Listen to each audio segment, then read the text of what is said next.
Well, good evening, everybody. It's that time.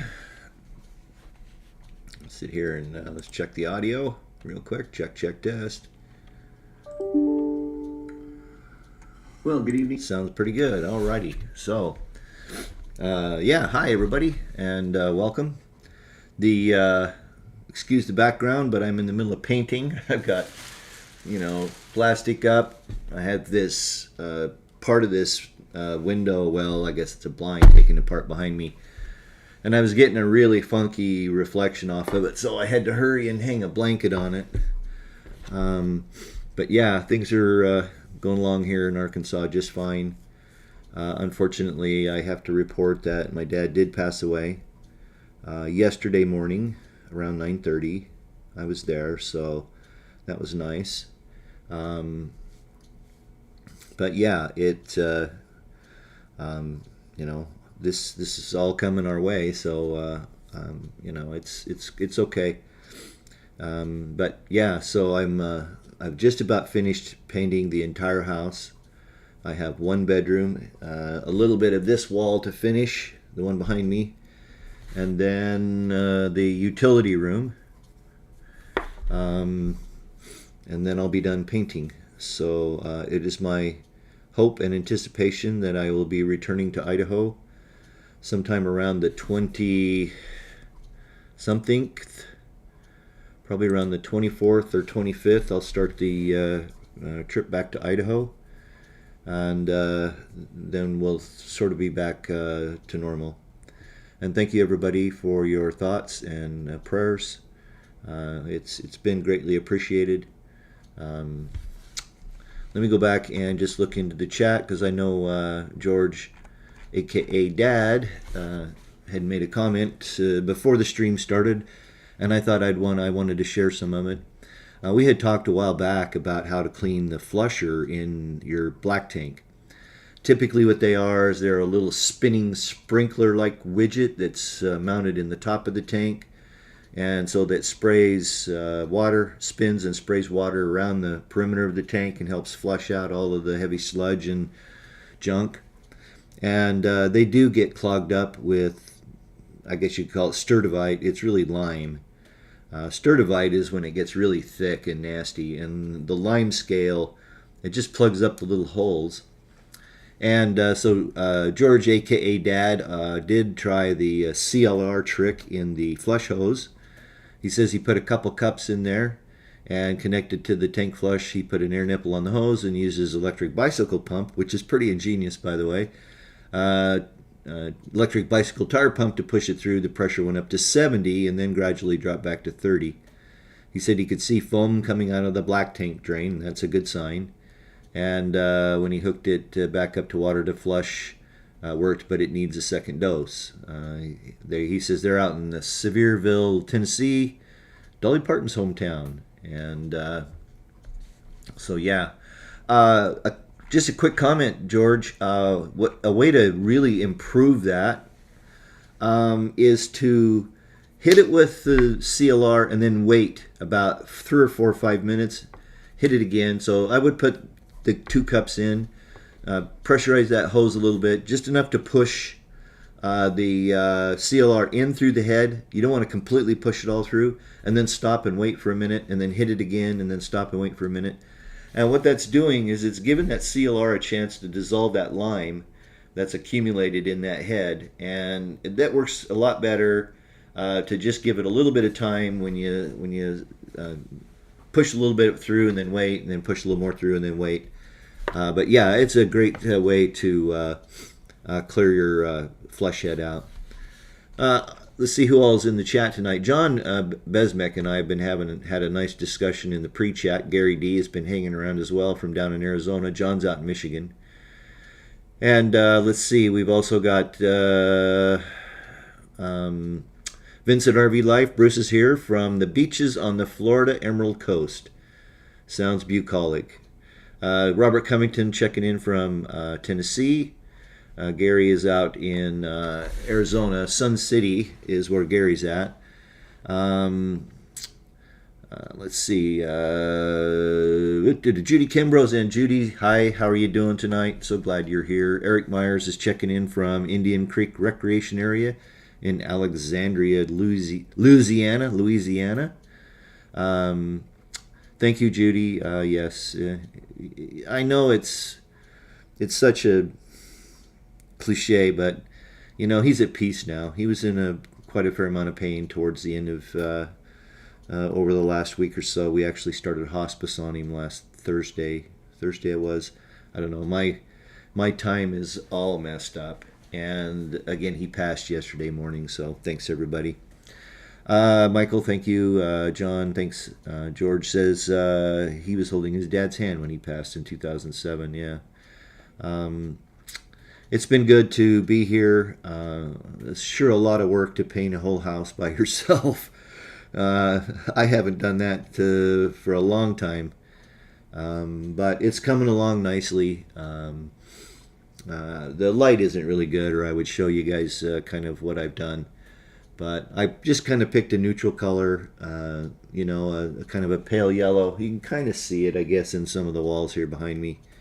The lighting is really funky in this house. It's all daylight, 5,000 Kelvin.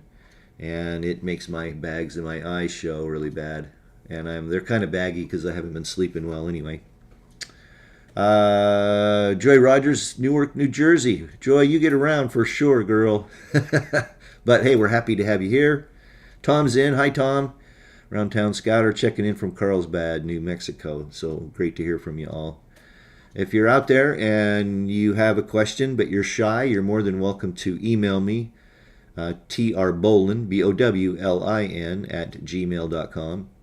And I got a couple of really long questions from Sharon. I have not, unfortunately, had a chance to process those and get to a spot where I could share some answers with you.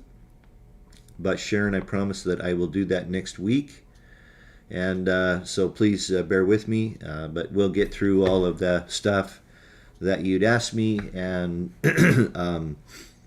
we'll review that next week on the chat in the Q&A here. KX Racer, Jay is in from the Poconos. So Jay, have you figured out how you're going to stop that truck from rocking and rolling?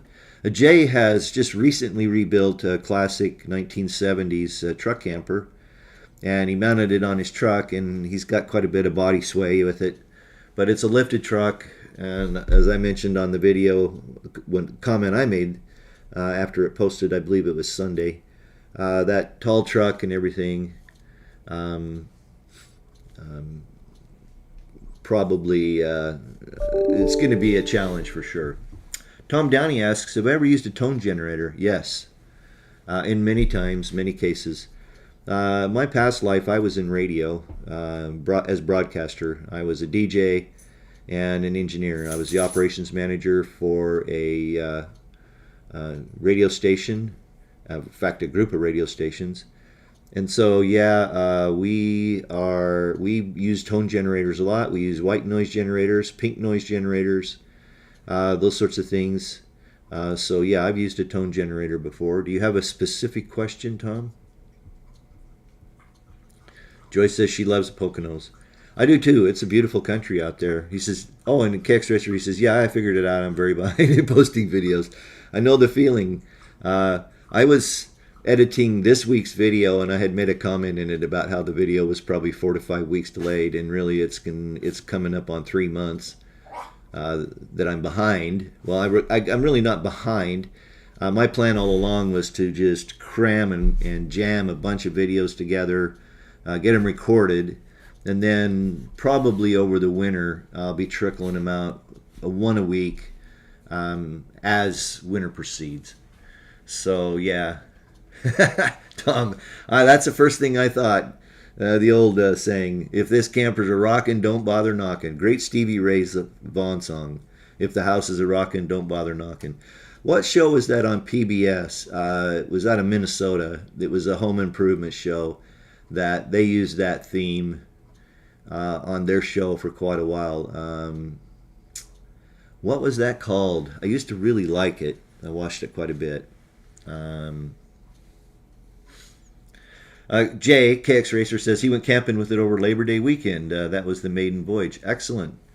So happy and jealous. Mine is sitting covered up in the backyard where I've been working on it for the last 4 or 5 months now, as I sit here and complete another project, a big painting project. So yeah, be sure and throw your comments over in the chat window. Let us know where you're watching from tonight. It's always fun to see where folks are. We've had people from England and Africa and Australia check in.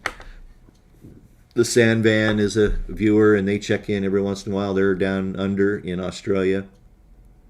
They've got a really fun little YouTube channel themselves. So yeah. Okay, yeah. So Tom, those tone generators are really built for Cat 5 wire. It's really hard to use them on not Cat 5 wire because of coupling between the conductors. So what'll happen is Cat 5 wire, Category 5, or networking wire, Category 6, Category, well, not Cat 3, it's not twisted. Well, it is, but it's, anyway. When you have twisted pairs like that, the reason they twist them, and by the way, the pairs are twisted at different twist rates, okay? But that prevents crosstalk on the wires. So when you put a tone on a Cat 5 cable, I wish I had one here, I don't, I've pretty much gone all wireless. But in a Cat 5 wire, you'll note that the wires are twisted at different rates. The brown wires are twisted at a different rate versus the green pair versus the blue pair versus the orange pair. And that prevents crosstalk on the wires. And the tone generator, if you put it on that, because they're twisted, they won't crosstalk. Well, they do, but they don't. Not as bad as they would on like Cat 3 wire, like you would find old telephone wire and stuff like that. So, yeah, the wires are not twisted. If you have access to the actual conductors, Tom, what I've done in the past when I've gotten into a situation like that is with a 9-volt battery and a couple jumper clips, just pick a pair of wires, remember what color they are, hook one pole of the battery to the one pole of the battery to one of the wires, another pole to another wire, and Romex. Okay, so Romex, this will work the same way. Put one pole on, say, the white wire and one pole on the copper wire or something like that. Make sure the wire is disconnected at both ends. And then just using a voltmeter on the DC setting, because you're using a 9-volt battery, look for the power. And you'll find it, and that'll verify for sure what conductors you're on. They also make those breaker tracers, okay? So it's like a deal, you plug in a tone generator into the outlet, and then you go to your breaker panel and you can trace down what breaker it's on. Even those sometimes are really prone to crosstalk, and so it's sometimes really hard to identify what signal is coming from which breaker. You'll get close to it, and you'll hear this signal on the breaker, say right above it, and then you'll hear the signal a little bit stronger. You have to have decent hearing on the next breaker, and then it'll get weak again on the breaker below. So yeah, I've used tone generators a lot, tracing wires, and also we used tone generators to set up things like they used to be called optimods, and what they are is they're a piece of equipment on an FM broadcast system, and sometimes AM, that does compression and expansion, and a lot of times you want to do that with a tone generator. Something you could set like 400 hertz, 1000 hertz, across the spectrum, the audio spectrum, right, which is roughly 60 hertz to around, well, if you're young and a millennial, you might hear 20,000. For those of us that are my age, that we start to lose the top end, and so I bet you my hearing is only good to maybe 12 or 14,000 hertz at this point. Also, I think I have some hearing loss from basically abusing my ears over the years, ears over the years, and that's a good. I'm a poet and I didn't know it. Anyway, the outlet for the basement 120 volt plugs. Yeah, it's tricky, Tom, and I'm assuming you're probably going from you're trying to find from the breaker panel to. Okay, which circuit breaker is faulty? Yeah, I got you. And those tone generators are tricky. You just have to do your best. I know they're not perfect, but yeah, like I say, if you can, they work pretty good to trace the cable like back to a breaker, but again, you'll get close to the breaker that is the one that the circuit's on, and it'll start to sound, and then it'll start to make more sound when you get on the actual breaker itself. You'll see the sound goes up a little more, and then as you get further away from it, the sound goes away. It's the same thing on coaxial cable. If you're trying to choice coax with the tone generator, it doesn't always work very well because coax will get crosstalk.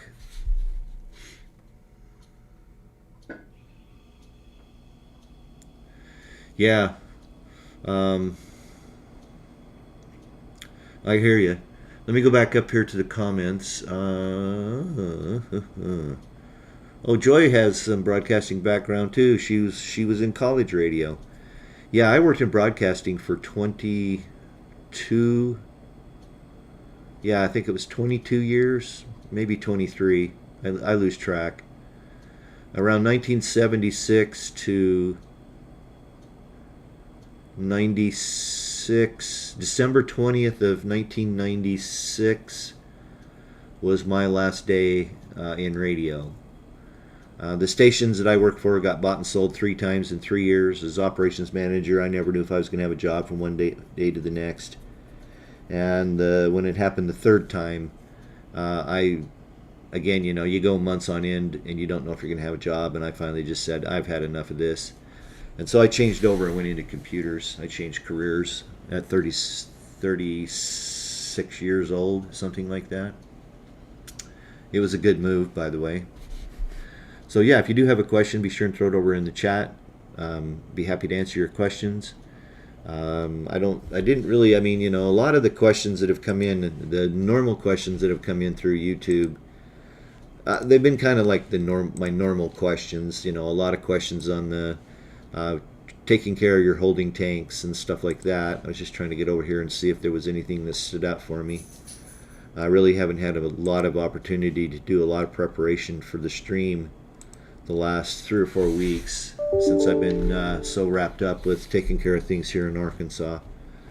I am anxious to get home, I will say that much. I'm spoiled. I miss my my big fat internet pipe and my good lighting. Tom Downey says, some days I can't hear myself think or remember what I was thinking about for more than about 30 seconds, right? Kex Racer, when will the weather start turning at my home in Idaho? How much longer will I be able to work outside on the truck camper? Well, last year I was working on it till around the 20th of November. We might have a few warm days, up through, into early December. And then the window kind of closes, Jay, till, March. Sometimes we can get lucky and we'll get some warm days in March. Since I'm outside, it takes a good hour to retarp it at the end of a work day. And so and our day lengths get really short. As you know, you're far enough north. I'll get it out. You are far enough north to know that those of us that live, up close to 45th parallel, we have really long days in the summer, and then we kind of get short days in the winter. So when I get home, I'm going to be super busy getting things set up for my brother. My brother will be moving to live with me. He is autistic, and he's fairly independent, but he just needs somebody around. So, but I have to get a room set up for him. So I'll be trying to get carpet installed and get that room painted. I've got more painting to do. But at home, I have my Graco airless project sprayer. I came this close to ordering one, but they're $200 odd, and it's really hard to use an airless in a house with furniture. Even though, I mean, you see, I got plastic on stuff here because I was finishing the ceiling, and so yeah, I wish I had an airless, but I'd just been rolling it, a brush and a roller, good old-fashioned painting days. So yeah, I'll try to get in a few days, maybe on the Truck Camper J in November.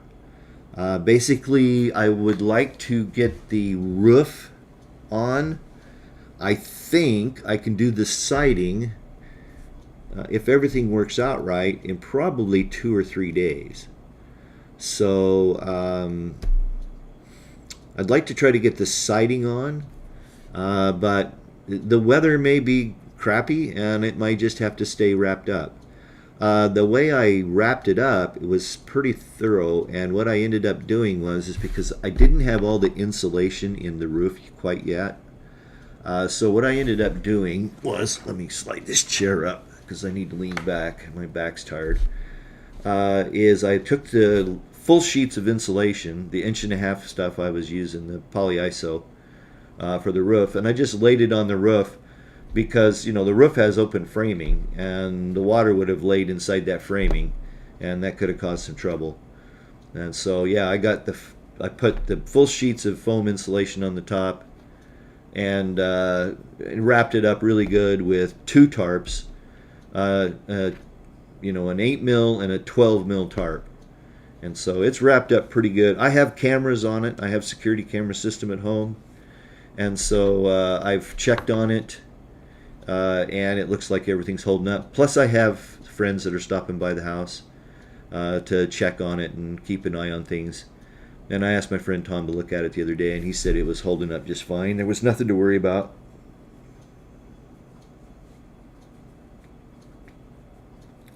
Tom says he worked 22 years on jet engines, 5 cruises on the Cryers. What's a Cryer? Oh, on the Cryer? I don't know. Maybe that what is a slang term for a jet engine. Yeah, that'll screw your hearing up real fast. Dre Rogers says radio was going digital and venturing into online broadcasting when I left in the early 90s. Yeah, we were just getting ready to start to launch online streaming when I left. But I wasn't. I had moved from.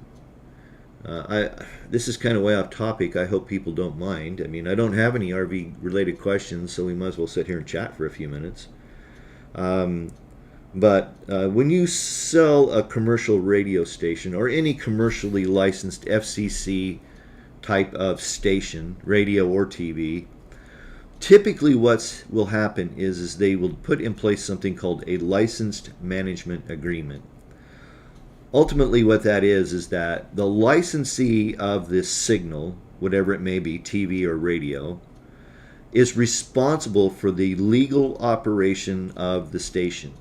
So in other words, the licensee, in the case of the stations I worked at, was responsible for keeping the signal clean, on frequency, all of the technical aspects of it, the technical operations of the station. And then usually what will happen is the incoming company may or may not take over the sales and marketing side of it. To that end, every licensed station has to have a designated general manager and a designated engineer. And in the case of the last sale, the general manager had left, and so they made me the general manager and the engineer. And so I was basically wholly responsible for the technical and legal operations of the station. The incoming purchasing company was doing the selling of all the advertising, all the marketing, and all that kind of stuff. So And I guess that was probably 4 months I was general manager of the stations. And before that, I had been operations manager for 6 years and all that kind of stuff. So, hello, Linda, Camp Goer 1. So nice to see you here. Carriers. Okay, Tom, thanks. Got it. But yeah, I totally get where radio was going. Today, radio, there's so many, there's the Citadels, the J-Corps. Well, J-Corps doesn't exist anymore because it got bought out. But yeah, they're all programmed by one guy in computers. And radio in Pittsburgh sounds like radio in Fayetteville, sounds like radio in Portland. If it's a corporate station, a Citadel type station or something like that. What's the big one? iHeartRadio. They're another big corporate type broadcaster.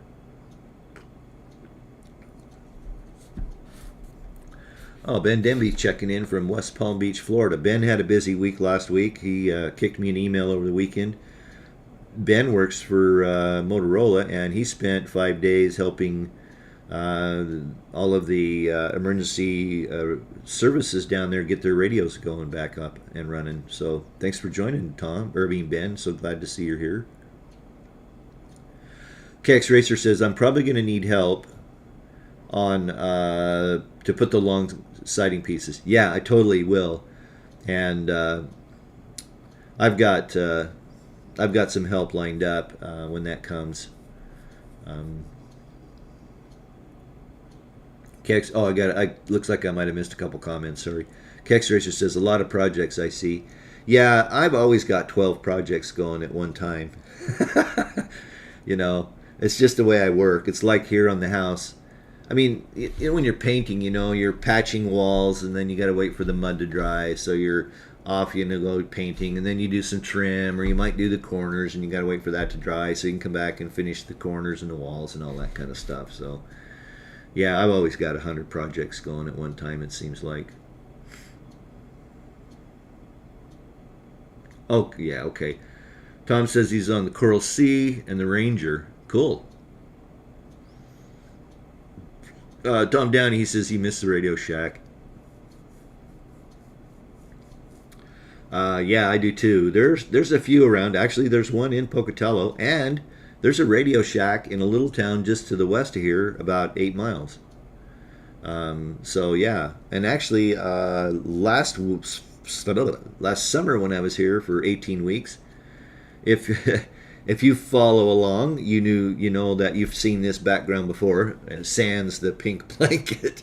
That's all I could find. I've got 2/3 of everything packed away, ready to either sell or, put in the pickup and haul home. So that's the only thing I could find that was big enough to cover that really annoying glare that was on the window from the lights that are in the ceiling here. Anyway, yeah. Kex Racer says, is my roof aluminum? Yes, it is. Camp Goer 1 says, we ladies call it multitasking. Thanks. Yes, Linda. I guess I call it that too. Or, I've been accused of being a Gemini, and I am. And Geminis have multiple personalities and love to have 12 projects running all at one time.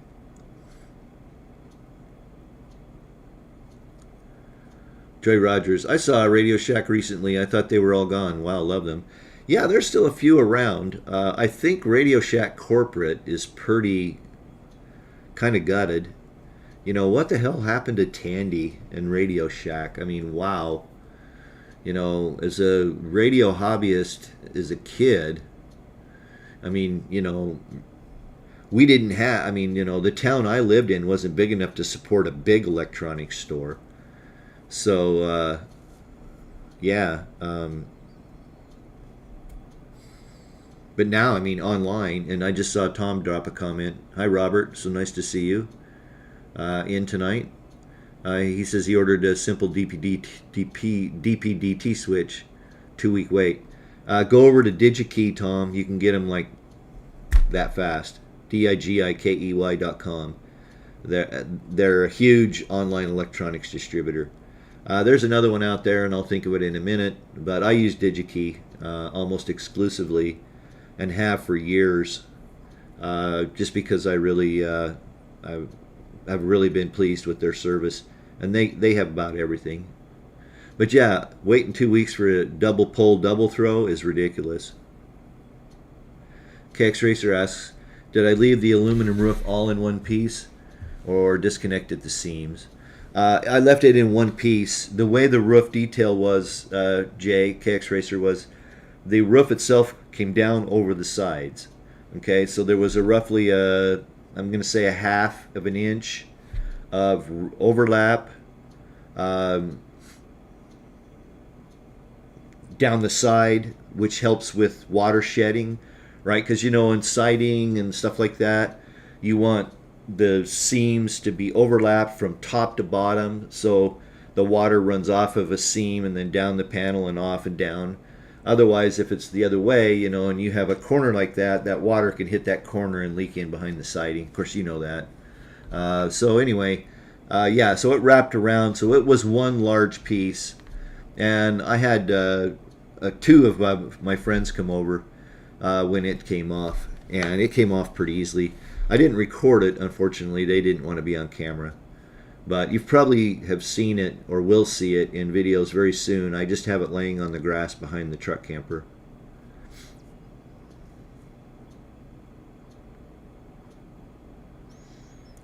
Oh yeah, thanks for the reminder, Robert. I usually do about half past the hour the self centered commercial of asking for those likes. That thumbs up is always greatly appreciated, helps the video get ranked up. If you're not subscribed, please subscribe, ring that notification bell. If you'd like to support the channel in other ways, there are links in the description to this video to Amazon. Remember, as an Amazon affiliate, I get a small commission, but you'll pay the same price. And the way it works is you can just go through the link to visit Amazon through the link in this description, in the description of the video. You don't have to buy stuff from my store specifically, but if you go to Amazon through that link, I'll get credit for whatever you purchase during that visit to Amazon. And again, it's a small commission. It ranges from 1% to 5%. It's funny. I'll be honest with you. On Amazon, the stuff I sell the most of is all related to the BioGeo method. So it's borax, Dawn dish soap, concentrated orange cleaner, and those all commission out at 1%. So I make I think it might be 14 cents on a 1 gallon bottle of the orange cleaner. Anyway, I'm not going to complain much more. I could complain all night, but I don't like to do that. So Dennis Deemers, hi Dennis. He says he has a 1988 Beaver having trouble filling the freshwater tank. Pretty sure the circuit is messed up. There's a switch inside. It energizes a solenoid. Okay. Yeah. There is on a Beaver that old a switch. Wow. There's two things. I'm not sure where you're at, Dennis. Do you have hard water? Because what can happen is something that we were chatting about at the beginning of the stream tonight was something that George, aka Dad, had mentioned, is that he had used CLR to clean out his sprayer. Now, I don't recommend you use CLR in your potable water system. You could do it, but you got to flush a lot. It's just not worth the hassle. But yeah, if there is a solenoid in there, the solenoid could be wearing out. There could be hard water accumulated in the solenoid itself, which is causing it to not work properly. What you can do is remove that solenoid in the water port. You don't want to submerge the whole solenoid, but take a little shallow dish, put a little CLR, calcium lime rust, any calcium line rust remover. I know there's others out there. CLR is the one that comes to my mind. And set your solenoid, just the water valve end of it, in some CLR. Leave it for a couple hours, then come back, rinse it out really well, reinstall it, and sometimes that'll help those valves move better. The other thing you might find is that there is a one-way valve, a check valve, at the hose connection point. Okay, that's there to be able to pressurize the system when you're running off your water tank. Okay, because your pump pressurizes your whole water system in the RV, and that one-way valve can get sticky and or corroded, clogged up with, again, lime, hard water, lime, or magnesium, but lime in the West is what I'm used to. And so that valve doesn't work, so it might not be opening very far, which would greatly slow down filling your freshwater tank. And then the other thing that just, I don't know, all the RV manufacturers do this, right? Your water hose is half or 5/8 or 3/4 in some cases. So you can run a lot of water through that big of a water hose. And then the water line from the hose connection, the bib behind to the freshwater tank, might be 3/8, and so it's like half, and it's just ridiculous. Why don't they use a larger line to fill that freshwater tank? It would sure go a lot faster. I mean, the folks with campers that just have, and I think Jay, yours is like this, right? You have the outside fill, and so you just stick a hose in the outside fill, and then that's the way my truck camper is, and that's like an inch line. And so you could fill that freshwater tank in moments. But yeah, I don't get it why they do that, Dennis. They do. Tom was talking about DPDT switches. Shoot, Tom, if I'd known you need one, well, of course, I'm not home. But if I was home, I got a box full of them. I'd have sent you one for free. All you had to do is pay the postage. Robert Black says, no one repairs anything anymore. Everything is disposable and they just buying you. That's why Tandy went out of business. Yeah, I suppose that's true. Yeah, I mean, I try to get my money's worth out. Some people say I'm tight. I prefer to call it frugal. I mean, I really research something, high dollar things, if I'm going to buy before I buy it, because I just want to make sure that I don't want to spend a lot of money on stuff, but I don't want to go so cheap that it breaks in, a year. And I've been pretty good about kind of hitting the middle of the road, as far as picking stuff. For example, I had somebody ask me the other day about my water heater, the tankless I put in the Class A that I had, Rusty, the 2004 Newmar Dutch Star. And I used the Girard GC2. Okay, that's a tankless propane-only water heater, but it's endless propane. I mean, it is literally endless hot water, and they sip propane. For example, I sat in Tucson the last winter I was there, and I got there on the 20th of October. I filled my propane tank in Eloy, Nevada at the Flying J there. Also filled my fuel tank because I like to park with a full tank. Drove to Tucson, 30 odd miles, parked, and I made it all the way to February. I think it was around the 15th or 16th that I had to set up my T and my external 20-gallon tank. I went November, December, January, February. I went 4 months on 30 gallons of propane. And that's with using it for some heating. I would run off my heat pumps usually during the winter, unless the outside temperature got below 40, and then it's not really efficient. And then also cooking, of course, was all propane. So yeah, the GC2 and the endless hot water, no more Navy showers, nothing personal, Tom. No more Navy showers.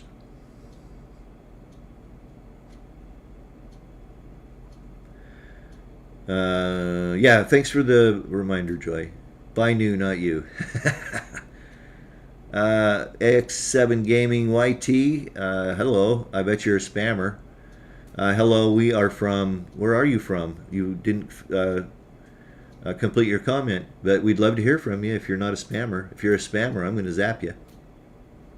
I will. I really will. Kex Racer, we were talking about roof design on Truck Camper. He says his was designed the same way with flanges. His aluminum roof had a lot of corrosion pinholes in it. I'm assuming you are going to coat with Henry Tropic Cool or something similar. Actually, Jay, my roof was extremely good. Okay, not a lot of corrosion on it. It must have got a really good patina on it when it first came out of the factory, because there was no real corrosion on it. I'm actually planning on wire brushing it and leaving it shiny. I of course will seam seal all of the seams, with the butyl tape under the corner seam, right? And then lap sealant around all of the vent penetrations, the egress hatch, the bathroom vent, the sewer line, the sewer vent, and then of course the fridge. Those will all get Dicor, lap sealant tape, butyl tape, as I guess they should call it. Dicor is what I use. There are others out there. And then that'll be the way I seal it up. I'm going to experiment with it a little bit, and I think what I want to try to figure out is if I've got it nice and bright and shiny, does it reflect more heat than it would if it was white? Somebody's probably already done that, but I'm a nerd, so I love doing stuff like that. Ultimately, yes, I probably will coat it with silicone, a Tropicool or something like that. I'm on the fence right now, too, because I don't really think I need to paint my truck camper. I was thinking I might color match it to my pickup. But I was looking at some video, actually, when I was producing video, let's see, last weekend's video. Is that where I finished taking the rear end apart? I think it was. Anyway, in the video where I was finishing taking off the rear end, I was looking at the siding there, and it looked really fine. I was thinking that maybe if I just give it a good, polish with some, carnauba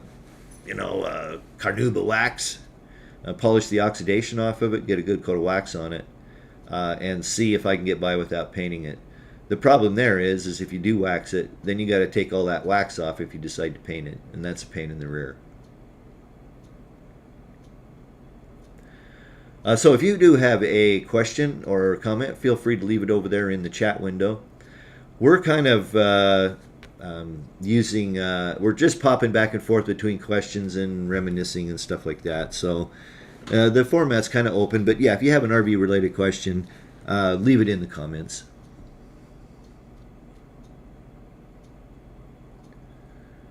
Tell about nut runners for my wheel nuts requires 500 inch-pounds. Nut runners. Not following you, Tom. Question mark. Which one? Yeah, question mark. Newmars have half-inch lines. Yeah, but they still fill slow as shit. I mean, my 100 and... oops, sorry, I usually don't cuss on the stream. My apologies. My 105-gallon tank from empty would take a good 20 minutes to fill.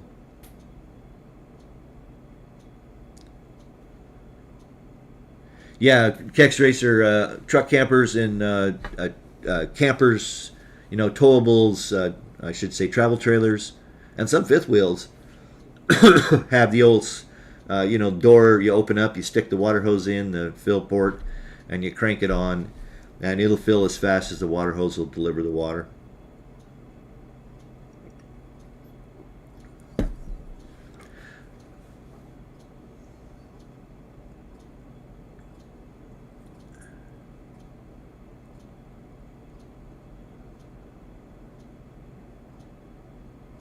All right, so reading on back to the comments, John Besmick, twice the diameter equals 4 times the volume. There you go. That's good to know. Is that a ratio then, John? Question mark. Gary D. Weller solder station, resistors, Ohm's law. I still try. Yeah, I've got a good solder station at home. A bunch of small parts, resistors, capacitors, all kinds of stuff. I played a lot with Raspberry Pi. I did some data logger type stuff, and I had some remote control stuff set up on the RV. I never really put it on my channel because I didn't feel like there was a lot of interest in it. But yeah, I did a lot of playing around with Raspberry Pi, still do. I actually have a video that I'll be producing. I haven't got to it because I've got so much content filled up that I just haven't got that far. But I did some testing. If you follow the channel, you might know that I got a cooler that I did a sponsorship on, a TC25. I think it was a TC25. Anyway, it's one of those 20 or 12 volt plug-in coolers. I actually brought it down here with me. Of course, I dumped my fridge and put all the fresh food that I wanted to bring with me so I didn't have to throw it away because I knew it was going to be gone for 6 weeks or so. And brought it down here with me in the truck. And so I did some testing this summer because I got it in the early spring and I had some time requirements to get the review video out. But I wanted to test it in the real world, right? Springtime in Idaho, I think the high temperature of the day was like 50 degrees. And what I wanted to do is I wanted to put it outside in the bright sun at 90 degrees and see how well it cooled. And I actually set that all up, and I used a Raspberry Pi to measure and monitor all the data and record all the recordings. And I did some analysis, and it was pretty efficient, but not terribly. I'll show it all in a video. It'll probably be out late this fall or early winter. Once I get home, and I won't be working every day on the truck camper, I'll have time to do more videos, and I might jump the schedule up to a couple a week. Fingers crossed. Talking about toggle switches, Tom said he bought 3 a lot for $6. Yeah. Robert Black, I'm with you. My kid's got me a coffee cup. If Papa can't fix it, we are in big trouble. Put it on his workbench, and tomorrow it will work again. Yeah, that's funny. I love tinkering and fixing things. You know, I do.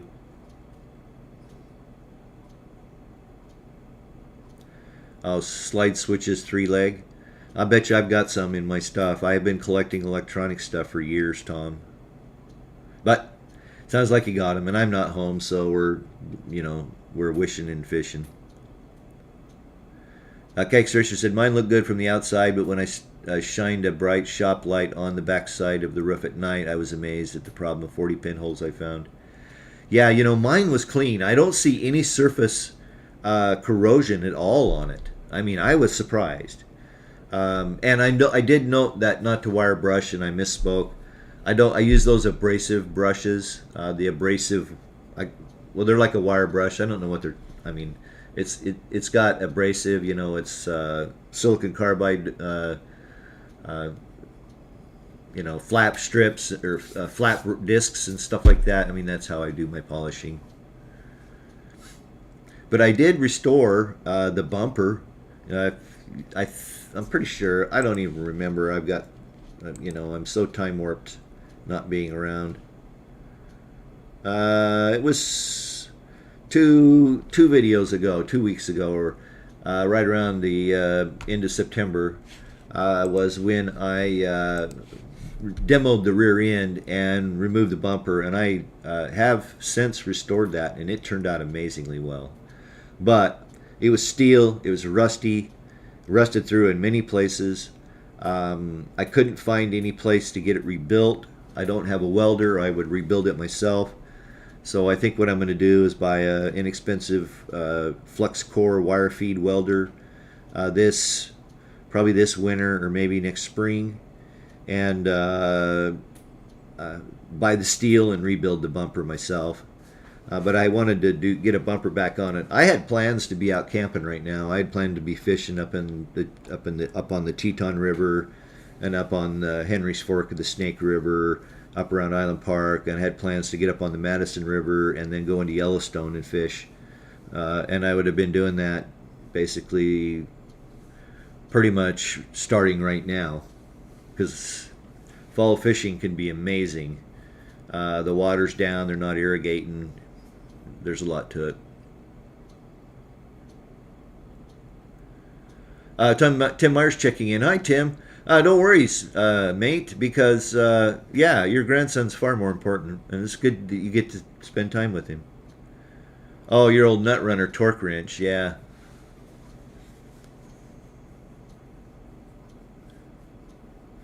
Dennis Deemer says he has a schematic for his 1988 Beaver. I think there's a chance of it looks like, do I think there's a chance of finding a plumbing schematic? I don't know. I'm surprised that you have a schematic. Do you have a chassis schematic or a coach schematic? Okay. A chassis schematic would be a schematic of the manufacturer's chassis, whatever it might be, Workhorse, Spartan, Freightliner. I don't know what they built those on back then.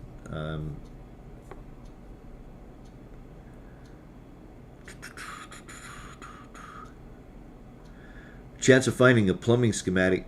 Well, I've been surprised. I have found some stuff that I didn't think I could find on Google with a Google search. I found a PDF copy of the owner's manual for my truck camper, my 95 S&S. I was shocked that it was a scanned PDF, but yeah, I found it after I dug for probably 20 or 30 minutes just Google searching for it.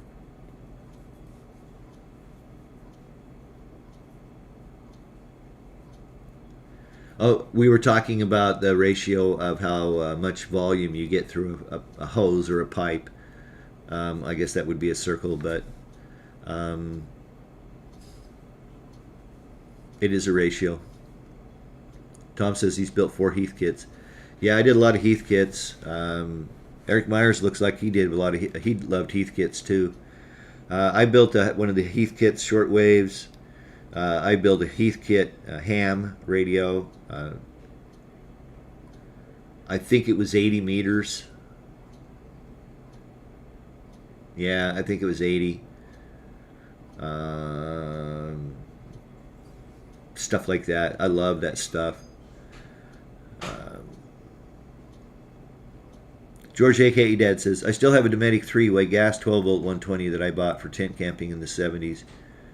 We use it when we defrost the fridge in the bus. Yeah, those absorption fridges like that, they'll run forever. They're rock solid. But when they fail, they fail. And they don't, and they have a tendency to leak. The boilers have a tendency to leak. But I suspect you probably haven't used it a lot. Not like you would in your RV, or especially if you full time, you're running it 24 hours a day, 7 days a week. But that's cool.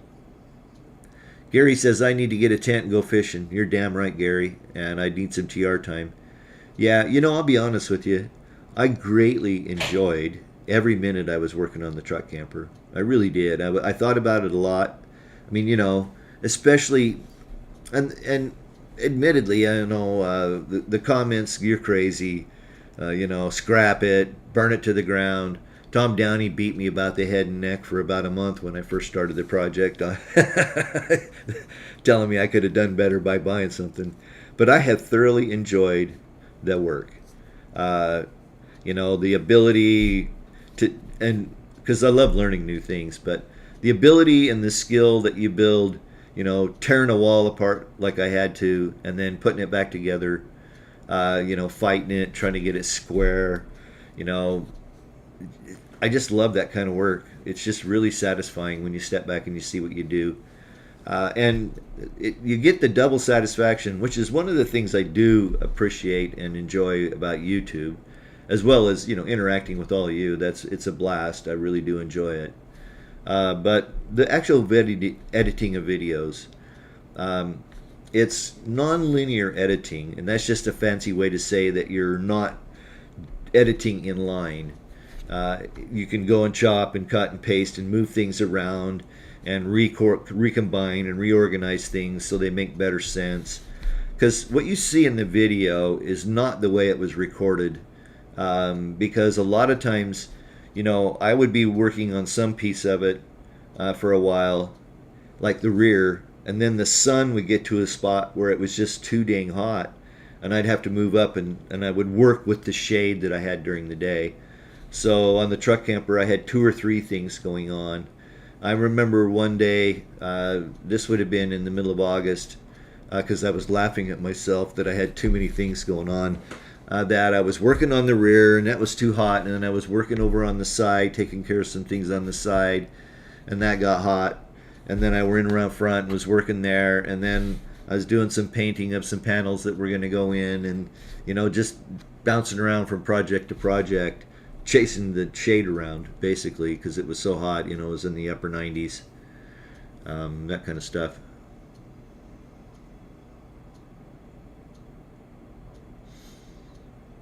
Kim Myers, some old motorhomes were built on an Oshkosh chassis. That would be cool to have something like that, wouldn't it? I bet it'd be a pain in the butt to get parts for it, though.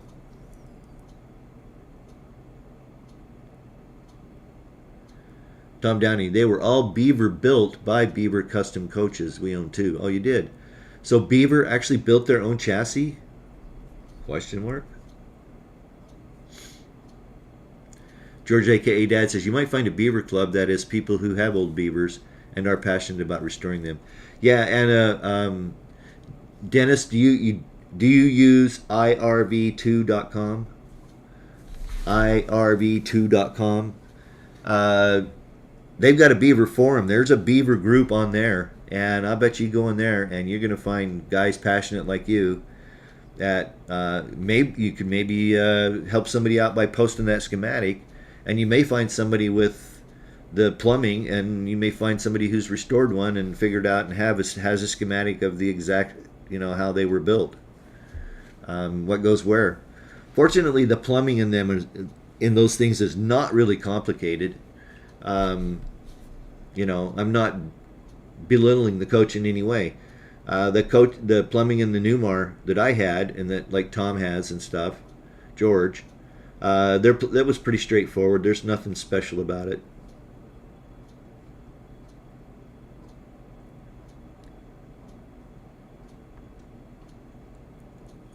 KX Racer says, you are rebuilding that camper fast. It's not quick work, as you know. That's really true, Jay. I mean, you know, like a lot of the videos, we were kind of chatting about this, but some of those videos, those segments have been recorded over 3 or 4 days, and I have probably in a video like you saw last week, which was around 12 and a half minutes. That's kind of where I've been trying to keep them. There would have been probably 17 to 18 recorded hours of video to go through. And now I just record everything long. I don't time lapse a lot. I do a little bit, but I just record everything at 4K, 60 FPS, 60 frames a second. And then I time lapse them in post. I use Premiere Pro. I'll just put the clip on the timeline and speed the duration up, and you can go up to 10, 20,000%. And you could take 14 minutes of video and shrink it down to 43 seconds, and that usually is like 1,600%, something like that. Just some fun facts. But you're dead on, Jay. Or KX Racer, sorry. J equals KX Racer. Tom Downey, some folks are glutton for punishment too. Yeah, I am. Oh, Tom says Beaver became Liberty Coach. Interesting. Tim Meyer says they stopped at a campground at Georgetown, Kentucky earlier this year, and they were having a Beaver rally. Some great looking motorhomes. That's cool. See, there you go. You'll find them out there for sure. You probably already know a lot of this, though, Dennis. If you have an 88 Beaver, you've probably had it for a while. And but yeah, this group is here to help everybody out. But yeah, irv2.com, man, they're invaluable when you're looking for old stuff, especially the old Beavers and, the Pace Arrows and that stuff. There's groups out there for them. Robert Black, doing things you have never done before is way more rewarding than just the end product alone. Totally, absolutely true, Robert, for sure. Okay, quick shameless commercial because it's 8 o'clock, and I usually try to keep these for an hour. Of course, if you want to make a comment, I'll be happy to stick around for a few minutes. I've been known to go till 8:30 or so if the comments are coming in and questions are coming. But I am pretty tired, so I'll probably wrap it up, here shortly. But yeah, if you don't mind supporting the channel through Amazon or the other links in the video description, Rec Pro and Renogy. I'm actually working on a couple of other affiliate deals that haven't come together yet. that might help you save some money down the road too. So keep an eye out for those. I've actually got some sponsored product coming up here real soon. Once I get the roof on, and I'll be started on the electrical and lighting, and almost all of the lights, not quite all of the lights, but almost all of the lights in the truck camper, inside and out, are sponsored. They've been provided by companies, and I'll do a review in compensation for the lights. So that's been real cool. Tom Downey, that's why I build aircraft. There you go. It's so rewarding, isn't it? Good night, John. Yeah, 10 o'clock there. It's 9 o'clock here since I'm on Central Time right now. So we're going to wrap it. Tim Myers, I did get a quote to repair your shower base. Yeah, how much was it, Tim? Question mark. Gary D, am I concerned about weight on my build? No. I think I'm probably going to be around 2,600. The sticker weight on it from the factory was 2445.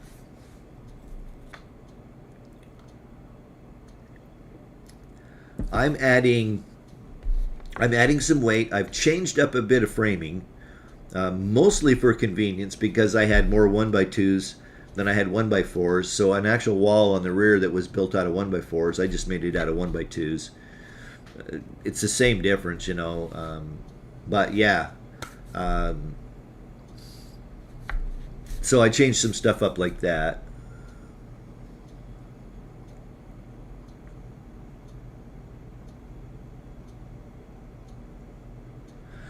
Kex Racer asks, I'm diving further into that camper build more than I really thought when you first bought it. Did I have floor rot? No, I didn't. I don't even have any real punkiness.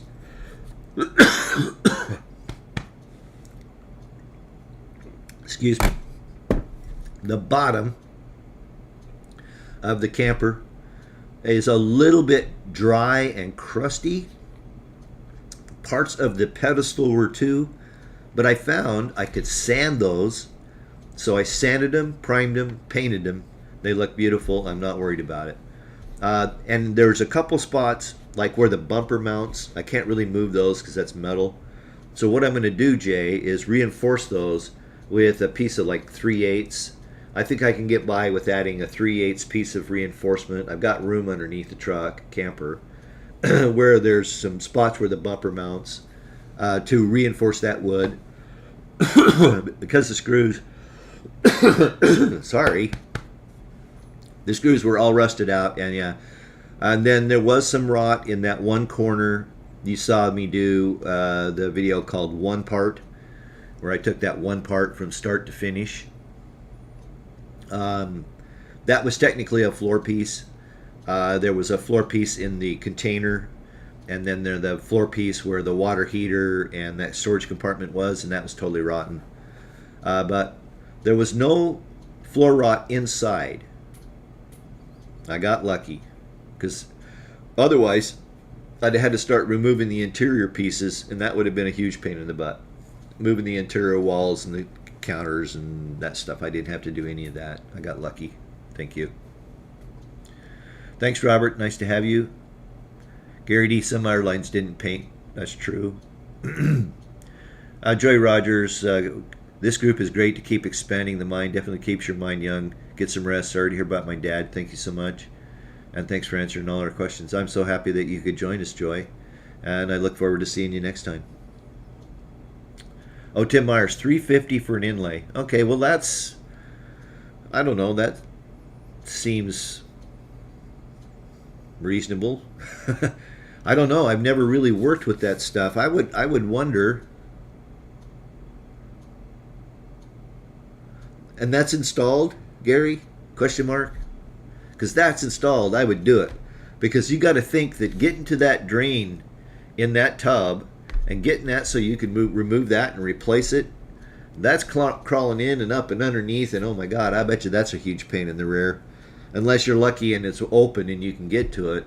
But I know in my Dutch Star, if I'd had to get to that drain, I would have been a cussing for sure. And in the truck camper too, it'd be tight quarters.